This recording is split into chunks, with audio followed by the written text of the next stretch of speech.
Praise God. Give thanks to the Lord. Magpasalamat lagi sa Panginoon. For God is good all the time. Sino may sabi? Alam niyo po ngayon, medyo ilagay niyo na po sa copyright yan at saka i-publish niyo po yung inyo pong authority. Kapag kami binanggit ko kayo, i-publish niyo ko kaagad para kayo lang nagsasabi.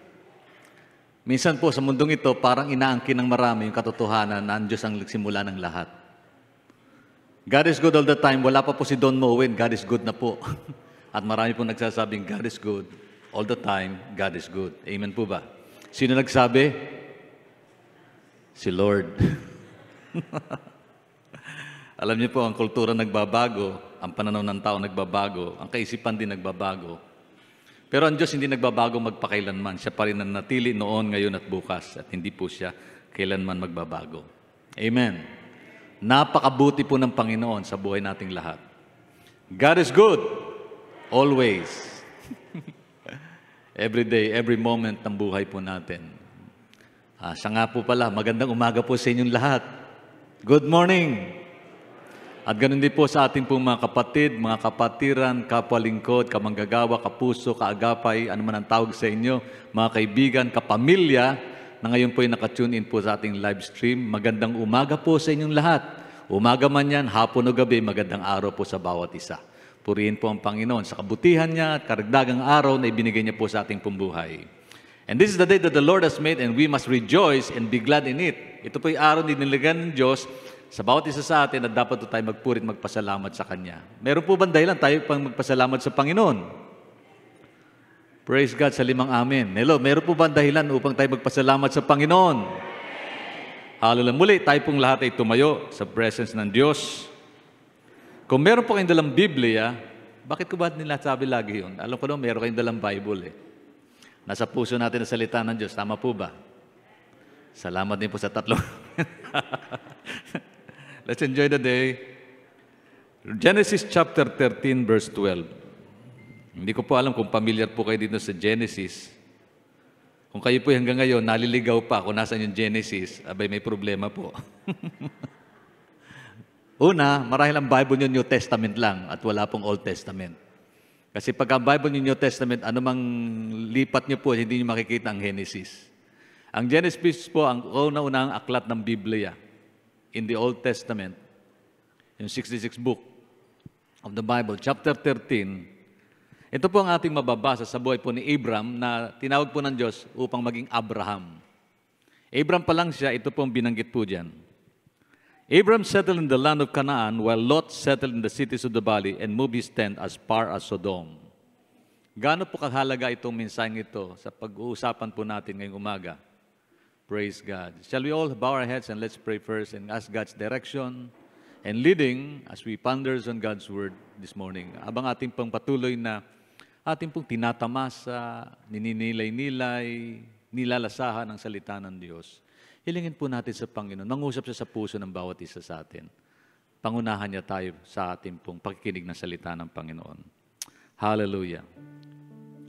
Hallelujah, hallelujah, hallelujah, O God. Ama o Diyos na nagmamahal sa amin. Hindi po natapos ang aming pong pagpapasalamat, pagpurit, pagluwalhati sa iyo dahil natapos na po ang praise and worship section ng aming pong programa.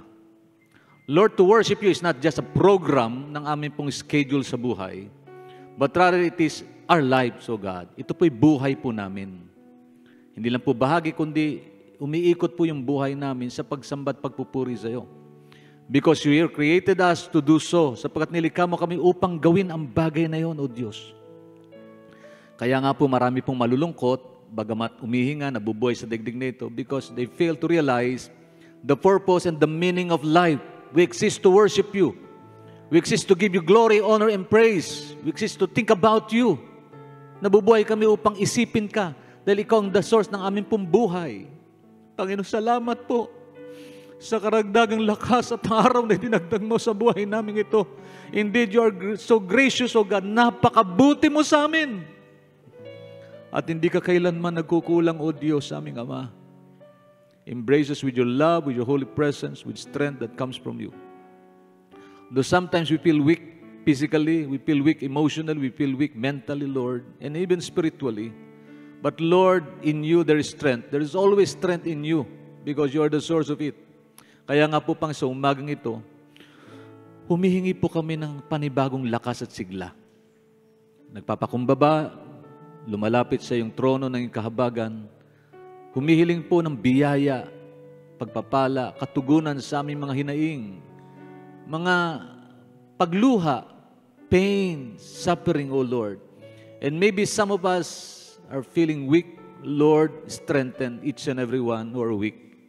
Maybe some of us feel sad and sorrow because of the hardship and trials that comes their way. Oh God, I pray, resolve all the issues that we have in life.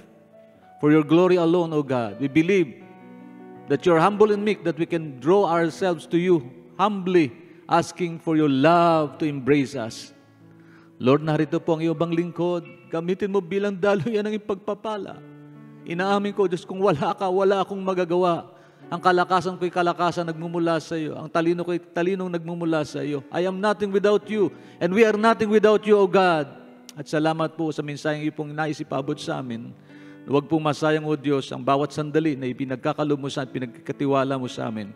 Lord, tulungan mo kami maging mabuting katiwala sa lahat ng bagay, lalo-lalo na po, Panginoon, sa pagpapahalaga ng iyong salita. Langit, lupa, lilipas, subalit ang salita mo manatili magpakilaman. At hindi lamang sa tinapay na bubuhay ang tao, kundi sa bawat salitang nagmumula sa iyong mga labi. O Diyos, samahan mo kami, may kasiglahang tanggapin ang mensaheng inilaan sa aming bumbuhay sa araw na ito. Continue to bless everyone, our homes, our families, even those people who are watching us, O God, bearing with us, sharing our fellowship together in online service, O God, that we have today. Bless them also, Lord. In Jesus' name, salamat po. Minsan pa, all the glory, honor, praise belongs to you, and we bring it back to you in the mighty name of Jesus. Everybody say, Amen. Amen and amen and amen, amen. Hallelujah. Purihin po ang Panginoon, napakabuti niya sa atin. Amen. Pinamagatan ko po ang mensahe ng Panginoon ng stand firm, choosing what is right. Stand firm, choosing what is right. Matatag tayong tumayo sa ating pambuhay, pagtitiwala, pananampalataya, at piliin natin ang lahat ng bagay sa ating mong pagpapasyang gagawin araw-araw ng may katalinuhan. Well, panibagong araw naman dinagdag ng Diyos, panibagong buwan, parang napakahaba ng buwan ng January, February na po. Ang sabi nga ni Pastor King, araw ng puso. Well, ang araw po ng puso mga Kristiyano, every day is supposed to be. Because God commanded us to love God and love people. At ang pagmamahal sa Diyos, pagmamahal sa ating kapwa, ay hindi lang ho pag dumating yung buwan ng February. Heart month, marahil, pwede.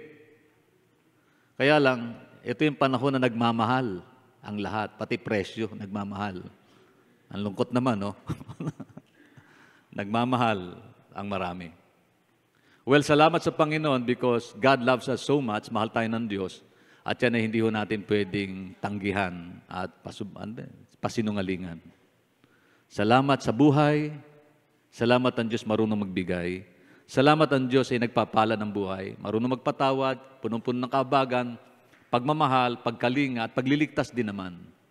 To that, we must be grateful. Dapat magpasalamat tayo sa Panginoon. Hindi siya nagkulang sa atin. Sa totoo lang, tayong nagkukulang talaga. Kasi hindi naman natin kayang bayaran talaga yung ginawa ng Diyos at ginagawa ng Diyos sa buhay natin. But somehow, by just giving Him thanks, natutuwa ang Diyos. At by following His command, lalong natutuwa ang Diyos. It's another day of facing new challenges. Ito po'y panibagong araw na naman, panibagong buwan ng paghamon, pagharap sa hamon ng buhay. Ang tanong ay, nung nakaraang ilang mga araw itong nakalipas na January, 31 days had passed as we started 2024. Ano na yung naging desisyon natin sa buhay? Nagawa ko ba yung pinagagawa ng Diyos? O gusto ko lang gawin yung gusto ko lang gawin? Alam niyo, nakakapagod ang mabuhay sa mundo. Sa total, sino pong hindi napapagod? Kahit yung walang ginagawa, napapagod yan.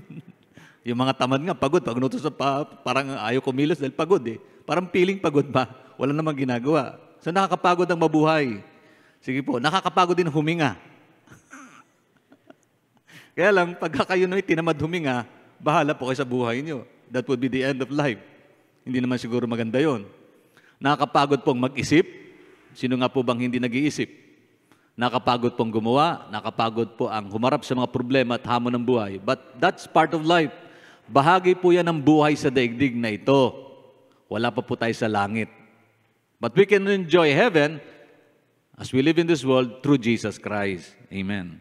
Different choices have to be made, and settling for what's best is not an option, but it's a main goal. Decision. Pagpapasya'y dapat po nating gawin. At yung mahalagang bagay, yung pinakamainam, ay dapat po nating isipin at hindi po ito isang bagay na optional. Yung bang, meron kasi tayong, parang minsan meron tayong karakter na mediocrity. Pwede na yan, okay na yan. Di po ba? But God deserved the best from us. Amen po ba? God deserved the best from us. Okay na yan, John 3:16. Basahin mo naman sa 17, 18, 19, 20. God deserved the best. Amen po ba? Purihin ng Panginoon sa bagay na yan. Knowing and doing the will of God is our top priority. Ulitin yung sinabi ko. Knowing, ibig sabihin alamin, and doing, gawin, ang kalooban ng Diyos, ang pangunahin nating prioridad sa buhay. Supposed to be. Kaya lang, ang tanong ganito. As time passed by, ilang araw na nakalipas 2024 na.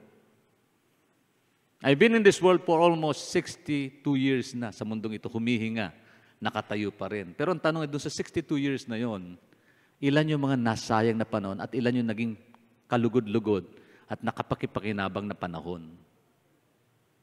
Because life is not about length of it.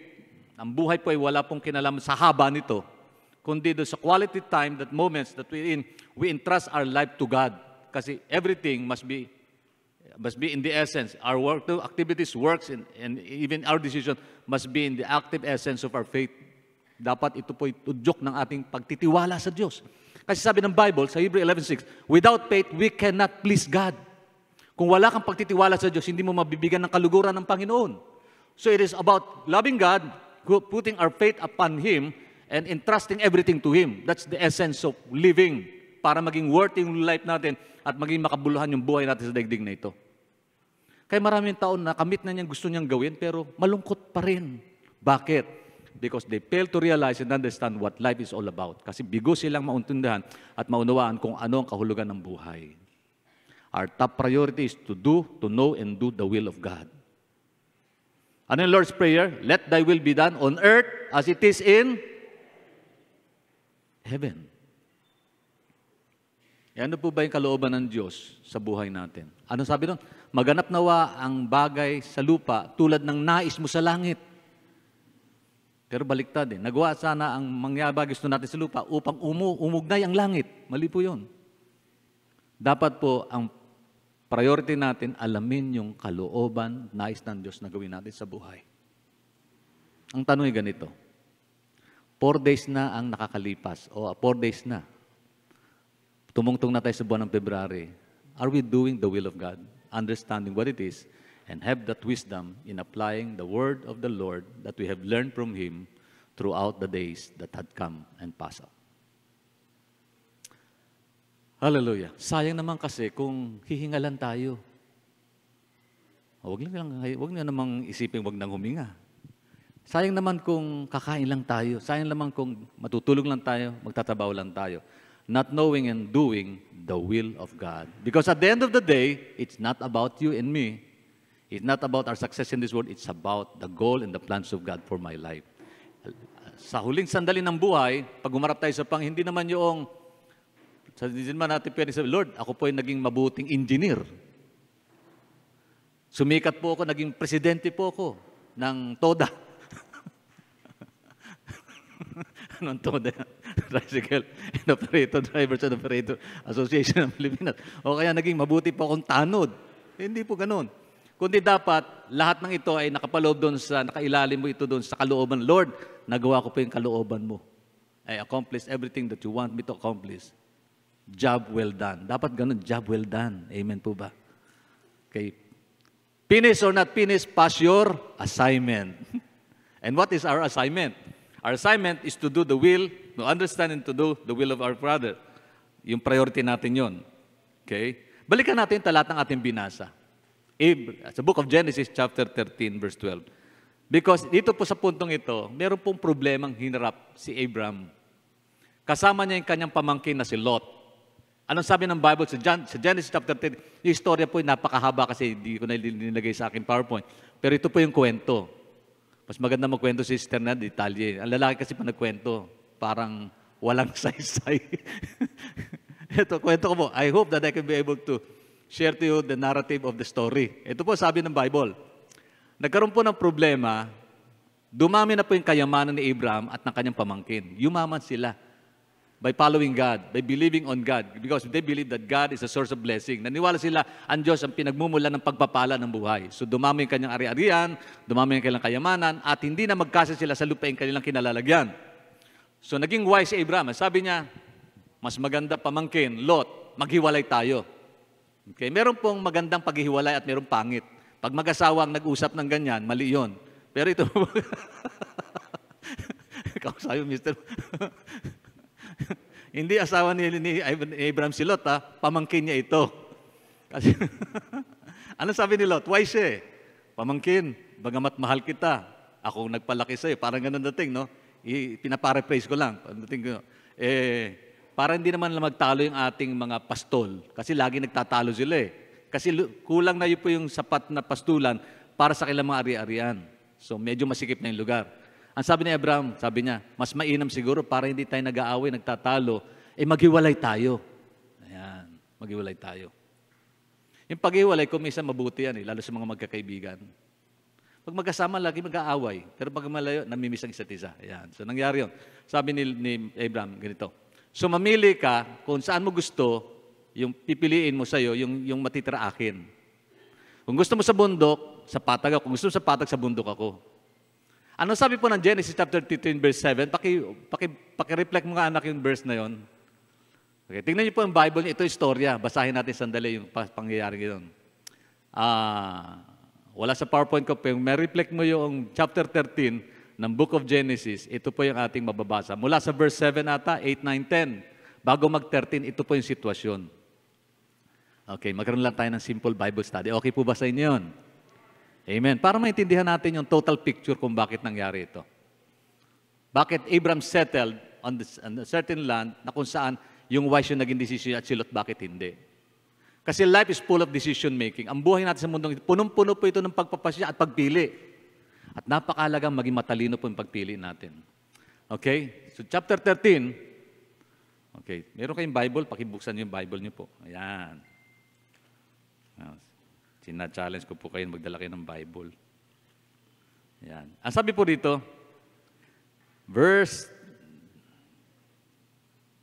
chapter 13, verse 7. Verse 5, si Lot, na laging kasama ni Abraham, ay marami na ring tupa, kambing at baka. Mayroon na siyang sariling sambahayan at mga tauhan. Hindi sapat ang pastulan para sa makawan nilang dalawa, sapagkat napakarami na nilang hayop. Dahil dito, madalas mag-away ang kanilang mga tagapag-alaga. Noon, ang mga Kananeo at Pariseo na ninirahan pa sa dakong iyon.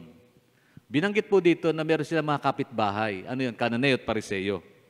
Verse 8, ang sabi sa talatang 8, kinausap ni Abraham si Lot. Kinausap ni Abraham si Lot. At ang sabi, hindi dapat mag-away ang mga tauhan natin sapagkat magkamag-anak tayo. Yun nga naman, maraming mga mag-anak nag-aaway sa lupa, sa ari-arian, sa bahay, pati nga magkakapatid. Meron akong kilala, isang paso, pinag-aawayan ng 5 magkakapatid, isang paso. Kanya daw yung bunga, isa yung alaman, yung isa yung paso, yung isa yung lupa. Ang sabi rin, hindi dapat mag-away, sabi niya. Ang mabuti, maghiwalay tayo. Piliin mo, verse 9, ang dakong gusto mo at doon ako sa kabila. Verse 10, ano nangyari? Iginala ni Lot ang kanyang paningin at nakita niya ang kapatagan ng Jordan hanggang sa Suar ay sagana sa tubig tulad ng halamanan ni Yahweh at ng lupain ng Ehipto. No, hindi pa natutupok ang Sodoma at Gomora. Kaya't pinili niya ang dakong silangan sa kapatagan ng Jordan at nagawalay nga sila ni Abraham. Think about this. Ito po yung nangyari, no? Nakita niyo yung istorya? Nabasa natin, no? Ano po yung naging pangyayari? Meron pong ginawa si Lot.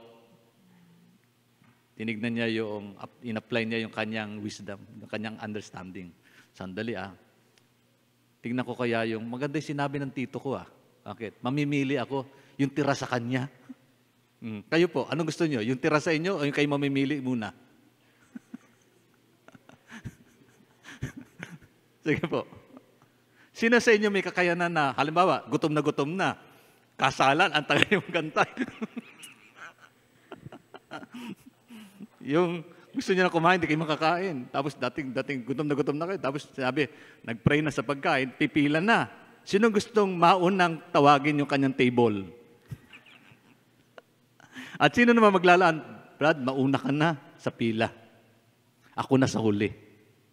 Alam niyo po ba, obserbahan niyo mas masaya pong nasa huli kasi may baon kayo. Maaawit niyo yung kanyang ni Sharon Cuneta.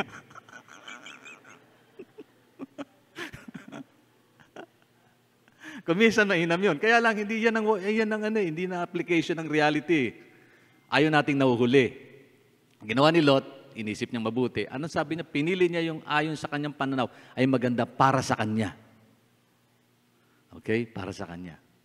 Nakalimutan niya yung mahalagang desisyon sa pagpapasya ay unahin muna ang direksyon ng Diyos para sa kanya at kabubuti ng kanyang kinabukasan. Ang tanong ay ganito, sino sa ating katulad ni Lot? Inisip muna yung nasa isip niya na parang sa palagay niya, ito'y maganda sa paningin at pag-unawaan niya, not knowing that God knows and the best for us. God knows what's the best for us. Thinking about God first. Seek ye first the kingdom of God and His righteousness, and all these things shall be added to you. Totoo po yun. Nakalimutan ni Lot yung bagay na yun. Tuloy natin yung storya. Okay, nakuha niyo na, anak, Genesis chapter. Kasi may karugtong yan. Verse 12, sabi rito, nanatili si Abram sa Kanaan. Ano sabi? Samantalang si Lot ay namayan sa lungsod na nakapatagan malapit sa Sodoma. Verse 13, ito hindi nakita ito hindi pinansin ni Lot sa verse 13. Ang sabi sa verse 13, sa lugar na ito'y napakasama ng mga mamamayan. Hindi niya inisip yung moral, spiritual principle that will engulf his life and his family. Hindi niya nakita impluensya na mangyayari sa buhay nila at sa pamilya niya. Sa kanyang desisyong ginawa. Inisip lang niyang sisikat siya, yayaman siya, okay siya doon, sagana siya roon. Magiging member siya ng Lions Club ng Sodoma at Gomorrah. Alam niyo sa mundong ito, a lot of people just think about the welfare no kanilang makakamit sa kayamanan, prestige, power, pleasures, and wealth. They forgot the reality and importance of spiritual things. Nakalimutan nila lahat ng bagay sa mundo, pangsamantala lang talaga. Ang tanong, sa ating pagpapasya, yung pansamantala po ba o yung pangwalang hanggan ang ating pinahalaga ng gusto sa buhay natin ito? Hindi ko sinabing huwag natin isipin yung mga bagay na ating kakanin, daramtin, yung iinumin, at para tayo mabuhay sa daigdig na ito. Hindi isip din ng Diyos yun. Kahit ang sabi ng Panginoon, hindi nyo ba alam, ang mas mahalaga kayo sa ibon at sa halaman? Kung yung mga bagay nito, inaalagaan ng Panginoon, kayo pa kaya? Alam ng Diyos yung pangailangan natin araw-araw. Kahit pahagi ng Lord's Prayer, give us this day our daily bread. Alam ng Diyos, kailangan natin daily bread. Alam ng Diyos, kailangan natin mabuhay sa daigdig nito. Alam ng Lord, na kailangan natin mga biyayang pang material at pinansyal. Alam ng Diyos yun. Pero more than that, mas alam ng Diyos kung ano yung mas magandang plano niya sa buhay natin because God plan and program us for eternity. Hello? Sabihin sa kapatid, pangwalang hanggang kita pala kitang makakasama sa buhay. Kaya pangwalang hanggang kitang titiisin. Kaya lang sa langit, wala nang tiisin. Sa langit, wala nang luha, wala nang lungkot, wala na daw hinagpis in heaven. Kasi babaguhin ng lahat ng Panginoon yung bagay na yun . Tuloy natin ang istorya. Ang sabi rito, sa lugar na ito, napakasama ng mga mamayan, namumuhay sila ng laban kay Yahweh. So ungodly people, this world, nagpiprevail na po yung ungodliness. Ang sabi ng Bible, sa muling araw, ang tayo magiging makasarili.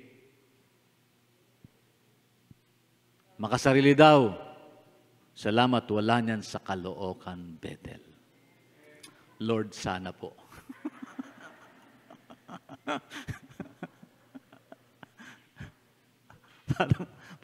parang magugulat yung iba, Pastor, wait nyo nabanggit yan eh.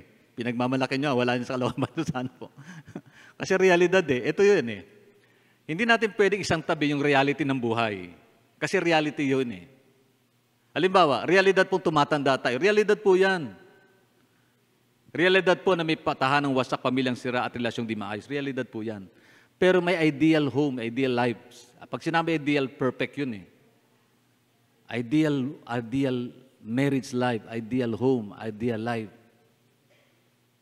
Pero ang reality nandyan eh. Hindi na nahulugan, realidad kasi ganyan, wala nang katotohanan ng ideal life na sinet up ng salita ng Diyos ayon sa kanyang patnubay at layunin sa buhay nating ito. Hindi mawawala yun. The perfections of God will never change. The holiness of God will never change. The goodness of God will never change. Though the world seems to be nagiging worse yung dating. Pero ang Diyos hindi magbabago. At ang pangako niya kailanman hindi matitinag yan. Totoo siya at tapat sa kanyang salita. Yun pong makatotohanan. Bagamat nagbabago ang pananaw ng tao, yung mahal ngayon hindi na mahal, yung in ngayon hindi na in, yung friend ngayon hindi na friends, yung paglilingkod sa Diyos hindi na katulad ng dati, nanlalamig ng marami. Realidad po yan. Pero may ideal worship, ideal form of service, may ideal relationship na nais ng Diyos establish sa buhay natin. Hindi ho magbabago yun. Lalo na pag-ibig ng Diyos sa atin, hindi magbabago yan. Tayo lang nagbabago talaga. Sa totoo lang. Tuloy natin ang nangyari. Amen. Okay? Pagdating ho dyan sa verse 14, ito nangyari. Pagkaalis ni Lot, sinabi ng Diyos kay Abraham, tumanaw ka sa palibot mo. Ano yung nangyari? Ito yung sitwasyon, no? Pili ni Lot yung magandang lugar. Si Abraham yung tira-tira. Pero sa tira-tirang yon, kinausap ng Diyos si Abraham. Huwag niyong maliitin kung ano man binigay ng Diyos sa inyo, kapatid. Huwag niyong maliitin yan. Amen. Wala ho sa palakihan ng bahay ang paganda ng sasakyan yan. Wala ho po sa paganda ng kutis yan. Hindi ho sa paputian, hindi ho sa pagiging sikat yan. Pagiging tapat sa Diyos ang mahalaga. Tuloy natin, kwento. Tingnan niyo po ang banal na kasulatan. Can you reflect verse 14, anak? Okay, ang sabi rito, pag-alis ni Lot, sinabi ng Diyos kay Abraham, tumanaw ka sa palibot mo. Hindi sinabi na pang tanawin mo si Abraham, si Lot, hindi ka ba nainggit sa kanya? Mas maganda yung pinili niya kasi hindi ka wise. Bino mo sabihin mong mamili siya tapos matira sa iyo. Sinabi ng Panginoon to, ang lahat ng lupa yung natatanaw mo ay ibibigay ko sa iyo. Wow. Sa iyong anak at sa magiging anak niya. Walang makakaagaw niyan sa iyo. Ang iyong mga inapo ay gagawin kong sindami ng alikabok sa lupa. Libutin mo ang buong lupain, ang lahat ng iyan ibibigay ko sa iyo. Ano sabi ng Panginoon kay Abraham? Name it, you can have it. Look beyond your horizons and all those things, ano man maabot mo para sa iyo. Walang limitasyong ibinigay ang Diyos sa Kanya pag pinili mo yung tama. See? Pag pinili mo kalooban ng Diyos, pag hindi pinili kalooban ng Panginoon, bagamat may struggle ka to achieve your goals in life, pero at the end of the day, ikaw pa rin ang pinakamalungkot sa buhay, sa daigdig na ito. Marami po kilalang mayaman, pero lungkot-lungkot. Marami akong nakausap na artista, pero ang lungkot-lungkot. Ang pinaka-source ng life and joy ay si Jesus Christ talaga. Jesus is the center of it all. Pag wala si Kristo, walang kwenta ang buhay. Sa totoo lang. Pero kay Kristo, nasa puso ng bawat isa, kaya masaya tayo. Amen. Punong-puno Caloocan Bethel niyan. Amen. Hallelujah. Praise God. Glory be to God. Glory to Jesus. Amen. Praise the Lord. Tuloy natin. Ito sabi rito. Lumipat nga si Abraham sa Hebron at doon tumira sa tabi ng puno ng roble at Mamre. Nagtayo siya roon ng dambana para kay Yahweh. Think about that. Ano daw? Nagtayo siya ng dambana, ng altar para sa Diyos. Ito paalala ko lagi sa mga nag-abroad eh. Pag nagpapaalam, Pastor, ako po yung mag-abroad. Maghanap ka ng lugar na masasamba mo ang Panginoon. Maghanap ka ng lugar na masasamba mo ang Diyos. Saan ka man pumaroon. Lumipag sa magandang lugar, maghanap ka ng lugar na kung saan mo masasamba ang Diyos. Kasi kung wala niyan, walang kwenta yung lugar na yan. Kaya Abraham, alam niya, the value of the place has something to do with the altar that he had built for God's glory and honor. Yun po yung kahalagahan niyan. Amen po ba? Nandyan pa ho ba kayo? Praise the Lord. Hallelujah. Alam niyo, lahat tayo po'y humaharap sa pagsubok ng buhay, pagpapasya at desisyon. Abraham, sabi sa verse 12, Abraham settled in the land of Canaan while Lot settled in the cities of the valley. He moved his tent as far as Sodom. Lahat tayo humaharap araw-araw sa sagandaan ng buhay o crossroad of life. Choices and decisions must be made. Whether we move forward, turn left, turn right, or we make U-turn and go backward on our way, we all make them every day. Tayo pong lahat ay humaharap sa mga desisyon. Mag-aasawa ba ako? Praise God. Ang inyo pang lingkod po, may kinasal sa loob ng 2 araw sa norte at saka sa southern, sa north and north, sa south and north. Yan. Buti na lang, wala na kayo magpakasal ngayon. Sabi ko, sa north, sa south, sa north, sana meron sa central. Wala eh. Pero mamaya po, busy pa rin po ang ibang lingkod. Ako po ay magsasalita sa anniversary ng isang church. At the next day, babiyahe po ko ng Baguio to speak sa convention po ng isang distrito. 3 days po ko doon. And then, after that, pupunta ulit ng Mindoro sa biyaya ng Panginoon. Amen. Hallelujah. At least nakakapagod, no? Paglilingkod sa Panginoon. Kasi pag naglilingkod ka naman si Lord, yung kapaguran, mayroon pong kagalakan yun. Hindi napagod ka sa kasalanan, walang kasiyahan yun. Ano bang desisyon dapat kong gawin? Alam mo, the best and spiritual decision, kapag pagod na pagod kayo, ano yung dapat nyo gawin? Ikaw, pagka kayo nag-uha, ano dapat nyo gawin? Uminom. Yun lang naman, kasimple. Wisdom. Common sense ba? Common sense. Parang story ganito. Sabi niya, isang nanay, linapitan ng anak niya na walang ginawa sa buhay kundi tumambay. Ayaw mag-aral, ayaw magtrabaho. Anong tawag doon? Katuga. Kain, tulog, gala. Katuga. Ayan, katugang anak. Katugang anak. Kain, tulog, gala. Walang ginawa kundi kumain, matulog at gumala. Ay magtrabaho, ay mag-aral. So, umuwi ng bahay. Umuwi ng bahay. Ang sabi niya, Nay, may makakain ba tayo?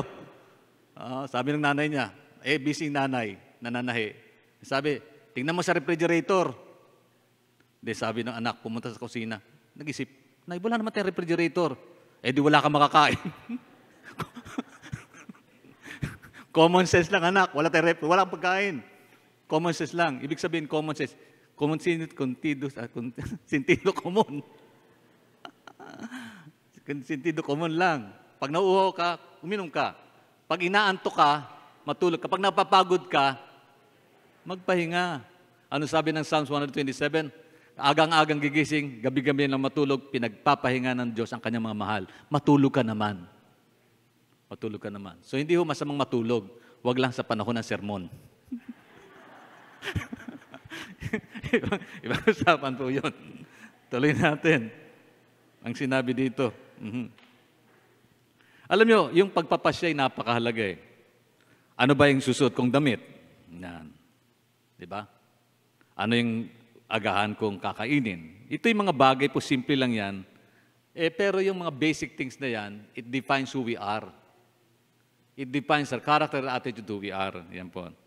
So how well do you do when you're making your decisions? Kamusta ng pagpapasya natin? Are you doing it wisely? Especially in these last days where the days are evil? Alam mo ba kung ano ang iyong gagawin upang masunod ang kalooban ng Diyos sa mga sandaling ito? Alam mo ba? Inalam ba natin? O kesira-sira lang whatever will be, will be? Wala lang. Kung ano yung uso, yun ang gagawin natin. Maaring pamilyar tayo tungkol kay Lot na ating pong nabasa. Sa Old Testament, binanggit ang storya ng buhay niya. Siya yung pamangkin ni Abraham as bilang isang mananampalataya din naman ng Diyos. Naniniwala kasi sa Diyos din eh. Kaya lang, meron siyang hindi naging matalinong pagpapasyang ginawa. Tulad ng ilang mga believers today, Lot was enticed by worldly things. Katulad ni Lot, marami mga Kristiyano din, parang katulad ni Lot. Yung bang naiengganyo sa mga bagay na nakikita, nadadama, nadidinig. Kasi ito uso, ito tayo, in kasi ito. Kapag hindi uso, hindi na in. He was a man who thought he could share and eat the world too. Ibig sabihin nito, Inisip niya na pwede naman siguro akong makisalo dito, makihalubilo doon. Pero hindi niya inisip, yung Sodoma ay lugar na kung saan punong-puno ito ng kasamaan. Alam niyo po ba may tamang lugar sa pagpapala ng Diyos para pagpalain ka? Hindi lang lahat ng lugar na kinalalagyan natin, may biyaya ang Diyos doon, may pagpapala ang Panginoon doon. Although God is full of blessing, full of grace, pero may lugar po, sinet ng Diyos para pagpalain ka niya. At ang tanong ganito, nasa tama ka bang lugar na nais ng Diyos pagpalain ka? Nasa tama ka bang pagpapasya na nais ng Diyos na pagpalain ka? Nasa tama ka bang gawain na nais ng Diyos pagpalain ka?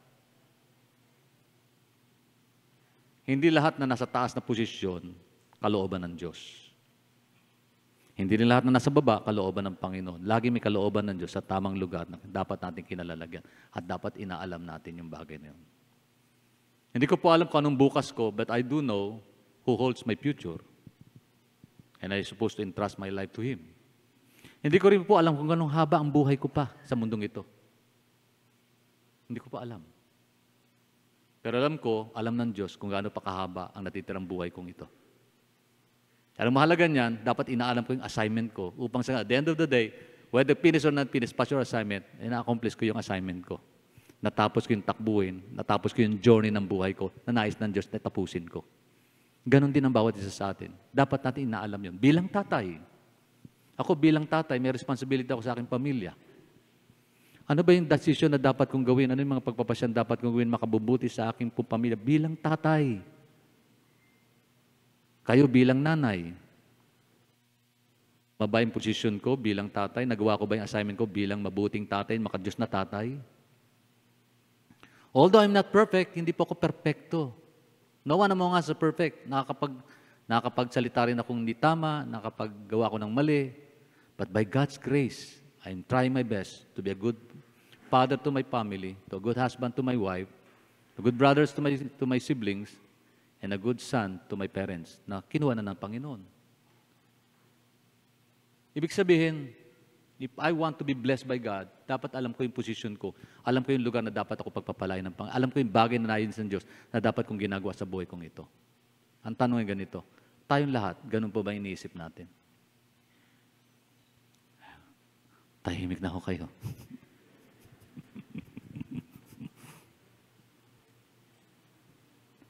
Binigyan siya ng pagkakataon na mamili kung saan ba siya maninirahan.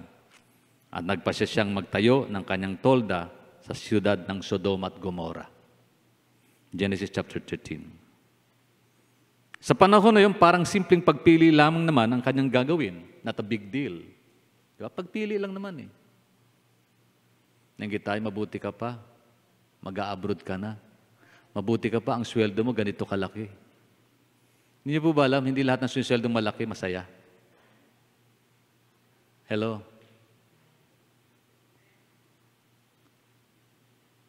Hindi lahat ng mayaman masaya.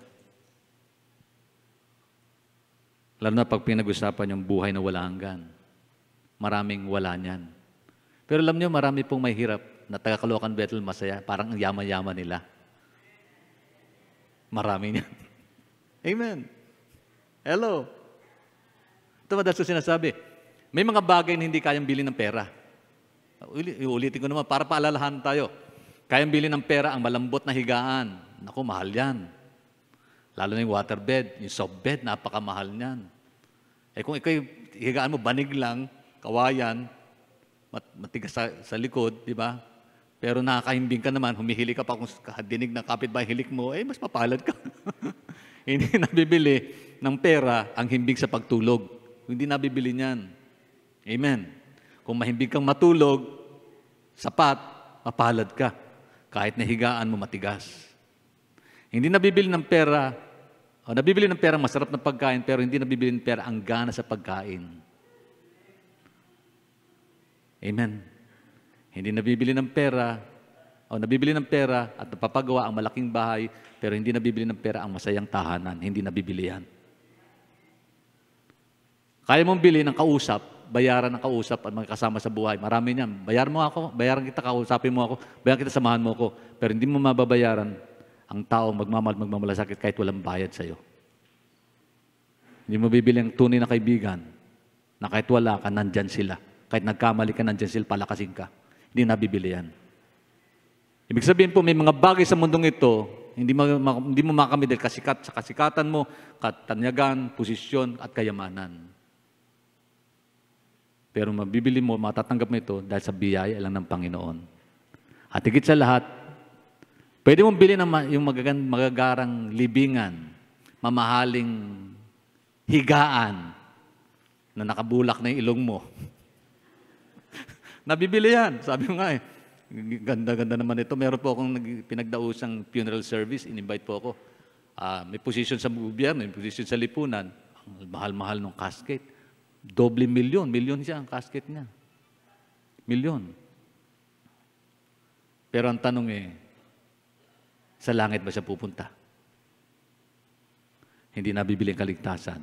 Walang bayad yan, libre sa biyaya ng Diyos, pamagitan ng pananampalataya kay Kristo. Palakpakan po natin ng Panginoon. Oh, praise God. Kanino ka pa? Kanino ka pa? Ay di sa Diyos na. Ang problema lang, si Lot, bagamat siya mananampalataya ng Diyos, naniniwala siya sa Diyos eh. Kaya lang, he failed to realize the importance of wise choice, wise decision. Nakalimutan niyang tayuan yung prinsipyo ng Diyos. Ano nangyari? Alam natin istorya, chapter 17, 18, 19 ng Hebrew, ng Genesis. Chapter 19 ng Genesis, ito sinabi ng banal na kasulatan. Chapter 19, nang gaming dumating sa Sodoma ang dalawang anghel, nakaupo si Lot sa may pintuan ng lungsod.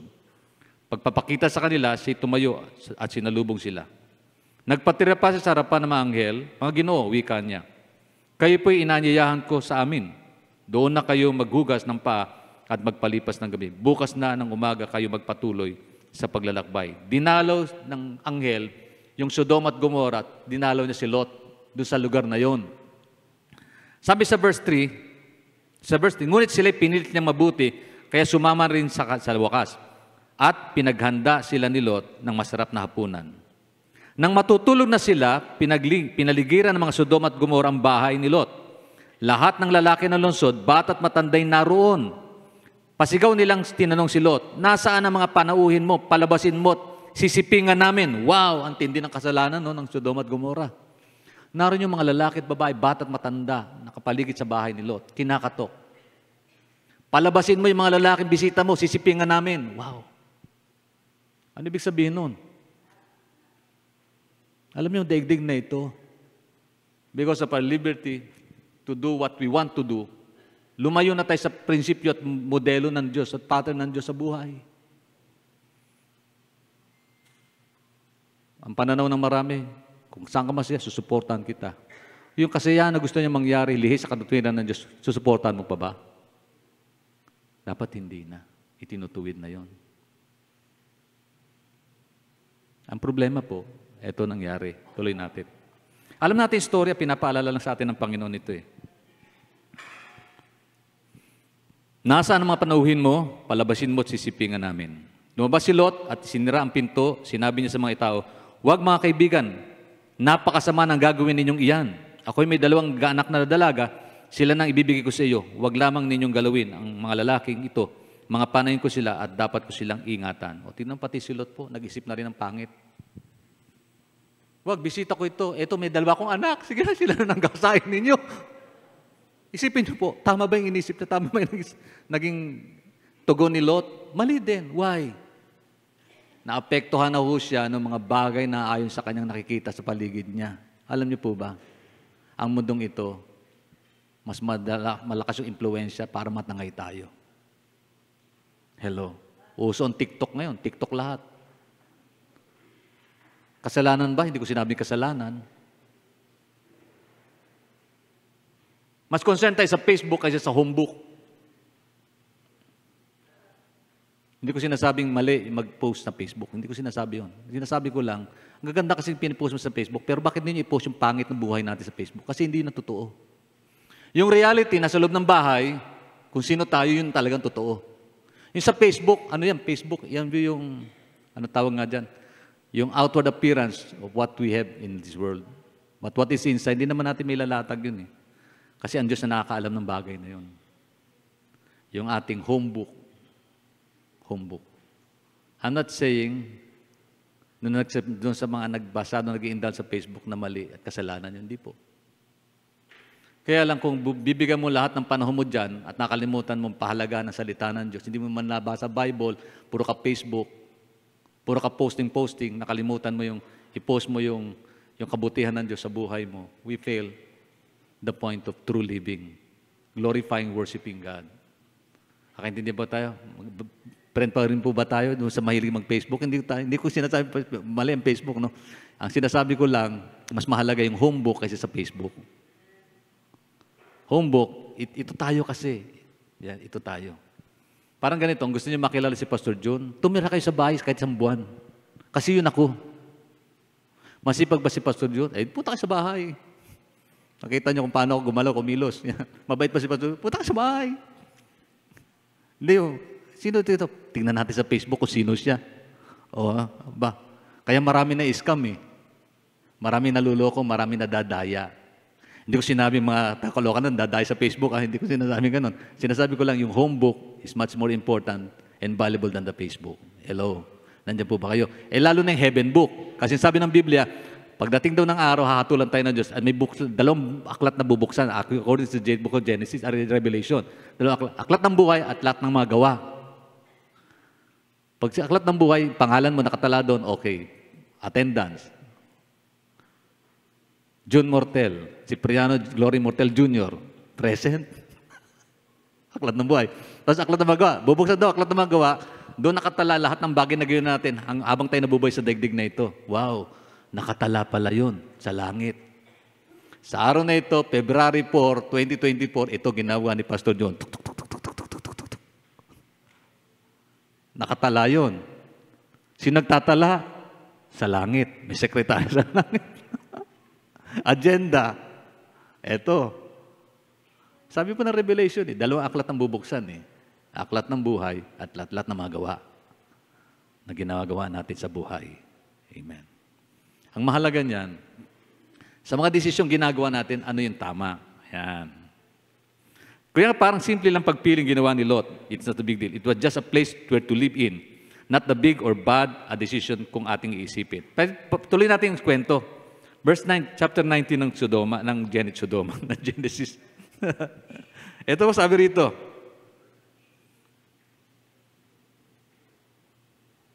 Verse 9, ngunit sumigaw sila, huwag kang makialam, dayuhan. Sino kang magtuturo sa amin ng aming gagawin?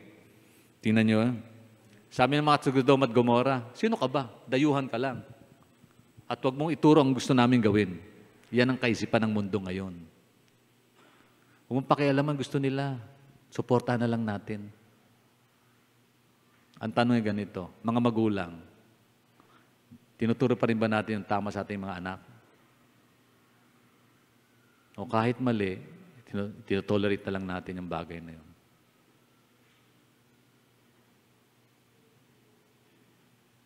Inisip ba natin magandang bukas ng ating pangpamilya? Hindi ko sinasabing perfect yung family ko at perfect tayong lahat. What I'm saying is, are we trying our best na kahit papano, yung katwiran pa rin ng Diyos ang ating tinatayuan sa kabila ng impluensya ng mundong ito patungo sa kabulukan? Yun po yung sitwasyon. Kaya napakahalaga yung desisyon na ating pong gagawin sa mga bagay, sa mga araw na darating. So let us consider seriously yung wrong selection decision ni Lot. Ano po nangyari? Tuloy natin. Ang sabi niya, tumabi ka kung hindi mo gustong masaktan. Nananakit na. Kasi ayun lang pakialaman eh. Alam niyo po ba, maaaring dumating ang pagkakataon, kami mga pastor, makulong. Sa mga batas na pinairal ngayon na parang ito, mga batas na laban sa katwiran ng Diyos.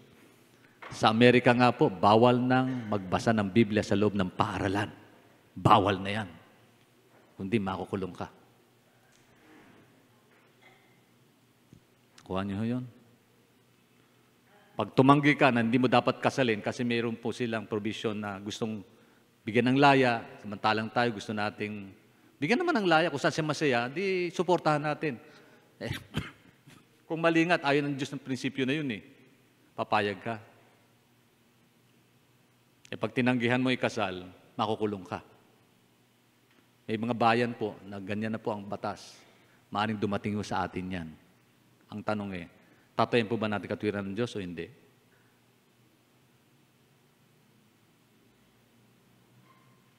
Salamat sa Panginoon. Malapit na siyang dumating. Amen. Praise God. Parang ilan lang masaya. Hindi tayong lahat masaya tayo. Amen. Tuloy natin ang sitwasyon, ang kwento. At itinulak nila si Lot at tinangkang wasakin ang pinto. Verse 10, ngunit hinaltak siya ng kanyang mga panauhin at sinara ang pinto. Pagkatapos binulag nila ang mga tao sa labas, kaya't hindi nila makita ang mga ito ang pinto. So gumawa pa ng himala yung angel na bisita nila. Ayan. Alam niyo po ang dahilan kung bakit ginunaw ng Diyos ng Sodom at Gomorrah? Because of immorality. Ano sabi ng Romans? Tinalikuran nila, Romans chapter 1, hindi nila kinikilala ang Diyos na lumikha ng lahat ng bagay, bagkos naghahaka sila ng pantungkol sa kanilang sarili lamang. Okay. Ayaw na ng babae makipagsama sa kanyang lalaki, mga lalaki, kundi sa kapwa babae na lang sila nakikisama at ganun sa mga lalaki. Sinabi ho ng Biblia yun. Malungkot mang sabihin ito, ang dating sa iba radikal nang sinasabi ko. Sa totoo lang, pag nadinig ito ng mga proponent nito, radikal ang dating ko. Pero hindi radikal ito, sinabi ng Bible eh. It is not radical teaching, but rather, it is the original teaching of God's program sa buhay. God's warning ba? Matatakot ba tayong sabihin ito? O sasabihin natin may pag-ibig at kahabagan mula sa Diyos? Di ba dapat ganun? Nahabag tayo. Nalulungkot tayo. Pero ito sinabi. Kasi ang desisyon napakahalaga eh. Sabi dito, tuloy natin.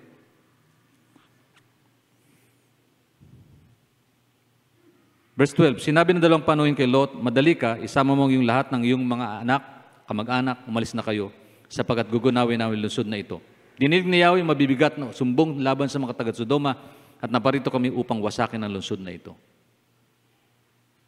So there is an ending to all of evil things that is happening in this world. May wakas pa lang lahat ng kasamaan sa mundo. So winasak ng Diyos ang lugar na yon. Opo. Ito nangyari. Pinuntahan ni Lot ang mga mapapangasawa ng kanyang mga anak na babae at sinabi sa kanila, kayo umalis agad sapagkat wawasakin ni Yahweh ang lungsod na ito. Ngunit inisip nilang nagbibiro lamang si Lot. Verse 14. Ito ang malungkot. Inisip nila, joke lang yan. Nagbibiro lang si Lot. Nagbibiro lang angel na yan. Di totoo yan. Sino nagsabi nun? Ang kanyang mga mahal sa buhay. Malungkot mang maisip to, hindi lahat ng tahanan maliligtas sa mga oras na ito. Pero huwag kayo malungkot sapagkat may bukas pa. At ako'y naniniwala, ang Diyos laging naglalaan ng panahon para sa kaligtasan ng ating pamilya. Pero dapat lahat tayo is an evangelist to them. Dapat tayo may pananagutan na, sandali, malapit na dumating si Lord, may papaalad, babala pala siya. Lord, tulungan mo akong maging daan para ituwid ang aking kapwa. Alam, sa totoo, lahat tayo may mga kabiguan sa buhay. We fail sometimes to correct the mistakes that some of our children, loved ones have done.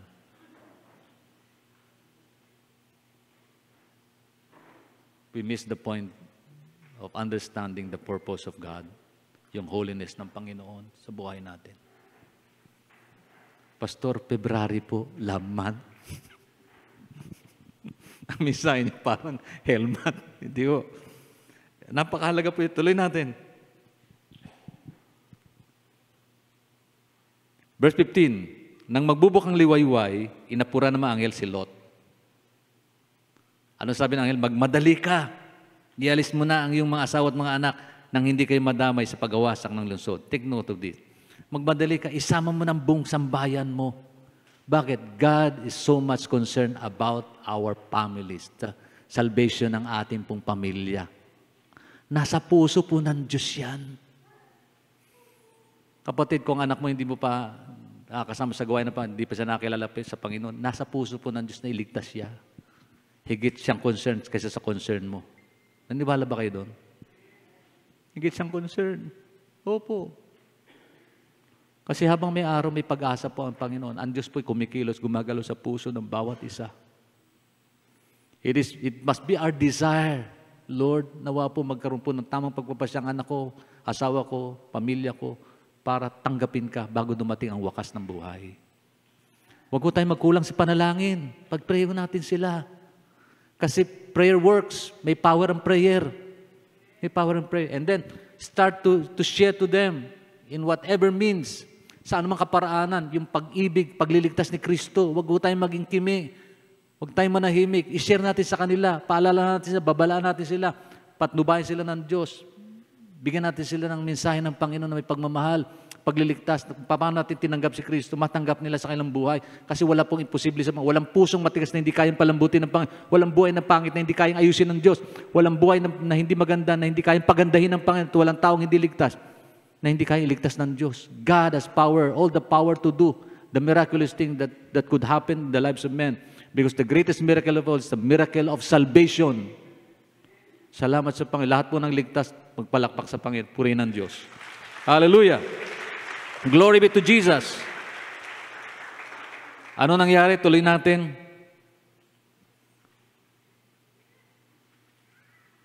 Verse 16. Nagatubili pa si Lot, datapot sa habag ni Yahweh, halos kaladkarin na sila ng lalaki, palabas ng lungsod. Tingnan nyo, isipin nyo, imagine nyo po. Dahil sa habag daw ng Diyos, halos kaladkarin na. Pag sinabi kinalad ka talagang parang, pati si Lot po, marahil nahirapang sumunod. Parang naisisip niya, paano na yung aking ari-arian sa Sodoma at Gomora? Paano na aking napundar? Paano na yung aking titulo? Paano na aking lahat ng bagay na aking pinagpagalan? Paano na yun? Alam mo yung challenge dito heaven or earth? Life or death? Jesus or this world?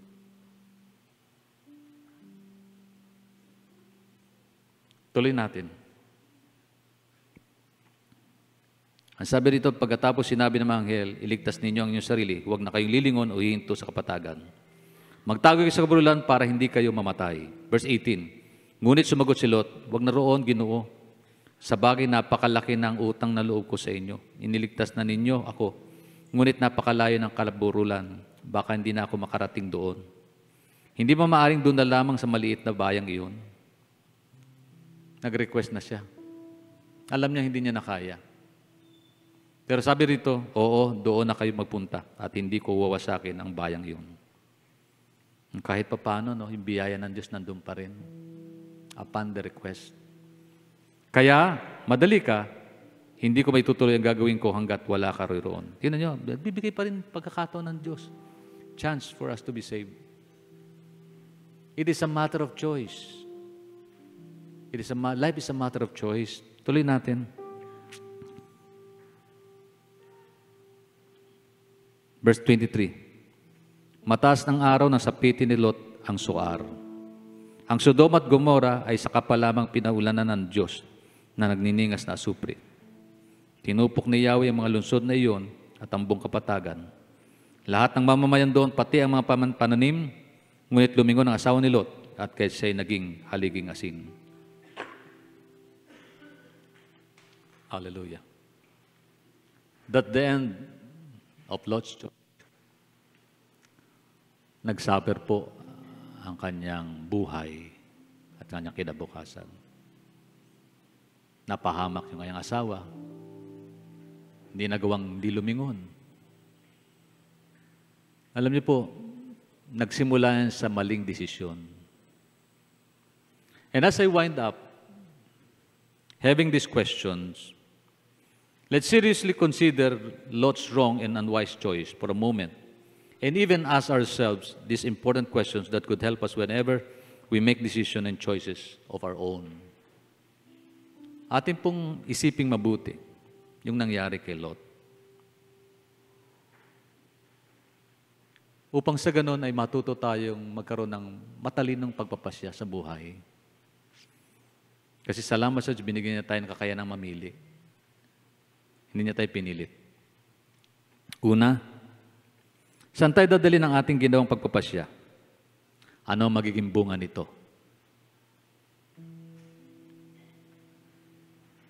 Ito ang posibleng maging mangyari doon sa ating pagpapasya kung mali man ito. Broken marriage and broken homes.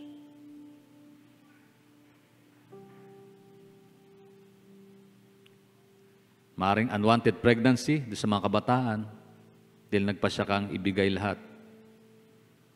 Nahulog sa tukso, nagkasala at nagkamali. Pwede ho sa ating lahat mangyari yun. Hindi nangangalagang Kristiyano ka. Ikaw na nakatayo, mag-ingat ka, baka biglang bumuwal. It could happen to all of us. It could happen to me. It could happen to anyone. Kaya napakalagang magpaalalahanan tayo sa isa't isa. Magpalakasan tayo sa isa't isa. May kilala ka bang bumagsak? O baka natutuwa ka pa? Dapat nga manalangin ka. Tulungan mo siya. Sapagat maaaring dumating sa rin, hindi maaaring katulad noon, pero darating din sandali, kailangan mo ng tulong ng iba. Kaya magpalakasan tayo sa isa't isa. Ang mga matatay, be a good, responsible father to our children. Mga nanay, be a good, responsible and godly children to our children, to our families. Mga magkakapatid, magpaalalahanan tayo magpalakasan. Mga magkakapatiran. Kasi kung anong maling desisyon natin gagawin, it will end up into loss of something. Ang sabi ng Proverbs 3:5-6, trust in the Lord with all your hearts and lean not on your own understanding. In all your ways, submit to Him, and He will make your path straight. Submission to God, totally. Huwag mo ipagmalaki yung nalalaman, kakayanan, kalakasan, sapagkat lahat ng may limitasyon. Pangalawang tanong, makatutulong ba ito sa paglago ko sa aking pananampalataya sa Diyos, yung aking desisyong gagawin? Makatulong ba ito? Pag ako ba'y mag-asawa, makatulong ba ito para lumago ko sa pananampalataya o lalo akong makapaghiwalay sa Diyos dahil sa bagay na ito? Kasi maging yung mga bagay na yun, napakahalaga sa desisyon natin.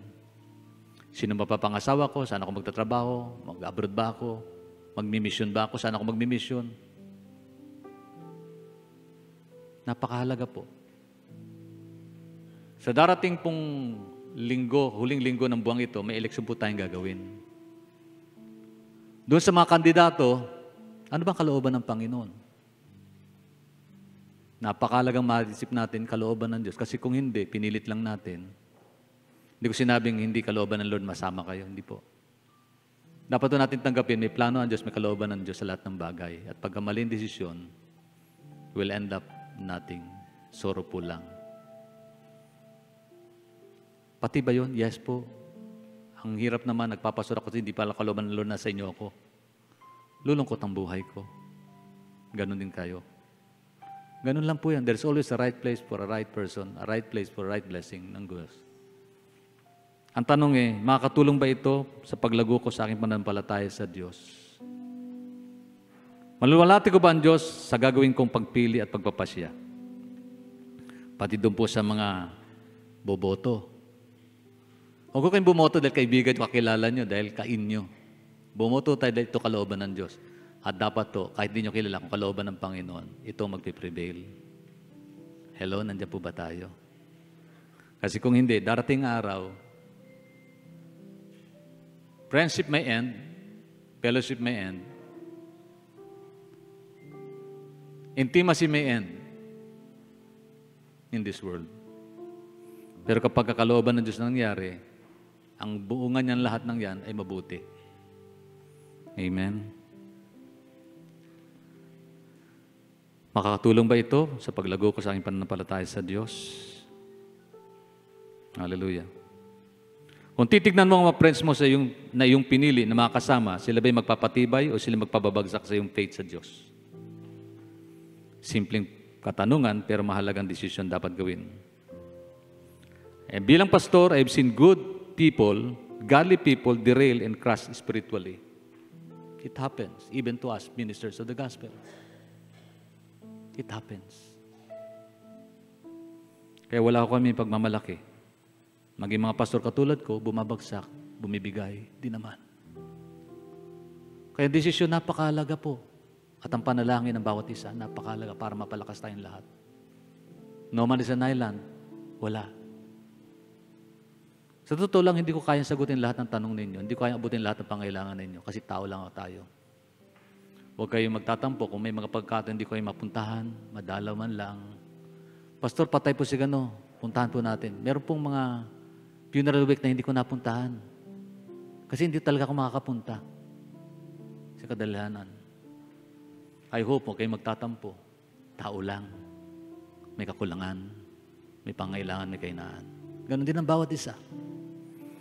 Pero mahalagang desisyon natin gagawin. Makakatulong ba ito sa paglago ko sa ating pananampalataya o hindi?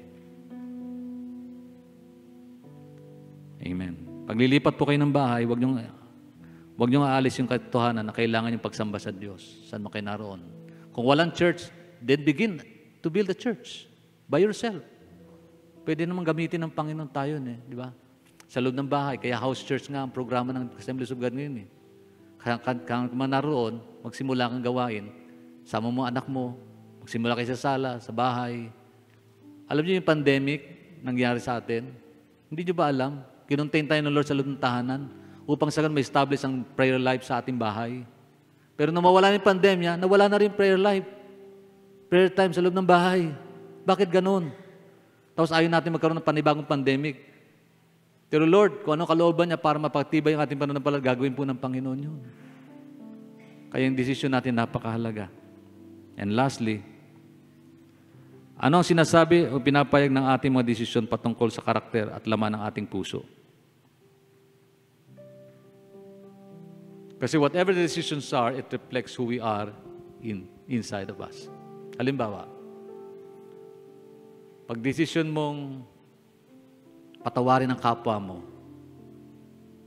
kahit mabigat na ginawa niyang pagkakamali, nagpapaiwatig ito ng laman ng puso mo. That you have a heart of Christ who know how to forgive. Full of mercy, full of grace, full of forgiveness. Pero kung nagawa mong gumante, ano yung pagpapaiwati ito? May pinapagin ito ang laman ng puso mo. Every decision we make characterizes who we are. Who we are. Diba? Who we are. Sa trabaho man yan, sa tahanan man yan, pamilya man yan, o paglilingkod man sa Diyos ang pag-uusapan. It reflects who we are. Who we are. Makikilala ang pagiging mabait mo sa desisyong gagawin mo. Makilala ang pagmamahal mo sa desisyong gagawin mo. Makilala kung sino ka sa desisyong ginagawa natin. From the abundance of the heart, the mouth speaks. From the abundance of the heart, it reflects yung outward appearance ng ating pong buhay pananampalataya. Amen. Kaya huwag ka nang bataka kung mayroong mga taong hindi dumadalo sa gawain kasi tamad sila. It reflects who they are. It reflects who they are. Personal nilang katangian yun. Tayong lahat may personal na katangian. Pero ang desisyon natin ito, ang tanong ganito, ipapakita ko ba yung aking spirituality sa mga bagay na nangyari sa aking buhay? As I wind up, ang sabi rito sa Mark chapter 7 verse 20-23, what comes out of the person is what defiles him. For from within, out of the heart of men comes evil thoughts, sexual immorality, theft, murder, adultery, coveting, wickedness, deceit, sensuality, envy, slander, pride, foolishness. All these evil things comes from within and they defile a person. Ano daw nagpaparumi sa tao? Yung mga nanggaling sa puso. Ano yung mga bagay na yun? Sabi ng banal na kasulatan, mula sa puso, yung may masamang kaisipan, sexual immorality, yung pagnanakaw, pagpatay, pangangalunya, pagkubet, kabuktutan, pandaraya, envy, pagkainggit, pagmamalaki, pagmamataas, foolishness. All these things came from within and they defile a person. Lahat ng bagay na nagmumula sa puso. Kaya yung desisyon natin, nagpapasya kung sino tayo. Kasi galing sa loob yun ipapayag sa labas ang bagay natin. Pero, di po ba?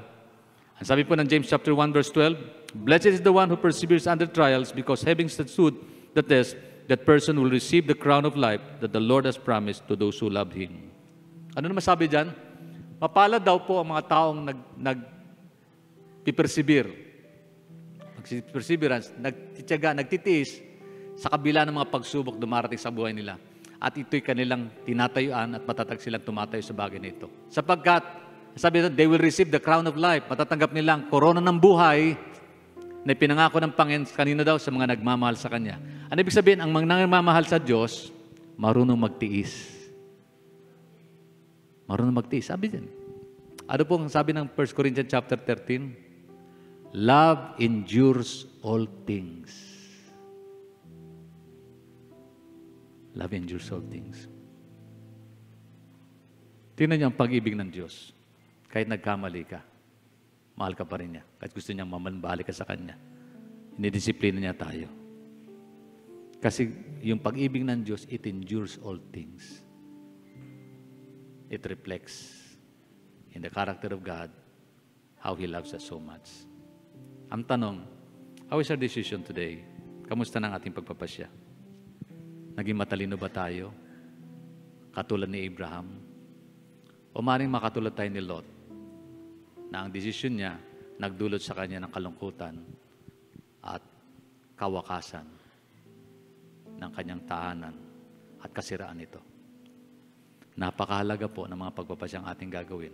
And let's pray, Lord, sa buwang ito, tulungan mo kami, Panginoon, makapagpasya kami ng tama. May mga bagay na hindi namin kaya. May mga bagay na dapat namin isipin mabuti. At seryoso namin, Panginoon, pagpapasyan, pipiliin yung mga bagay na magpapalakas sa aming pananampalataya, magiging malapit sa iyo, at magiging mabunga ang resulta nito para sa akin at sa aking buong pamilya at sa mga tao na sa kapaligid sa atin. Amen po ba? Tayo pong lahat ay tumayo sa presensya ng Panginoon. Hallelujah. Thank you, God. Thank you, Lord. Thank you, Jesus.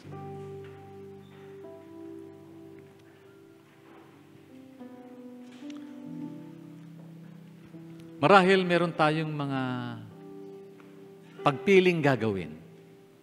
Pagpapasyang maselan na pagpapasyahan.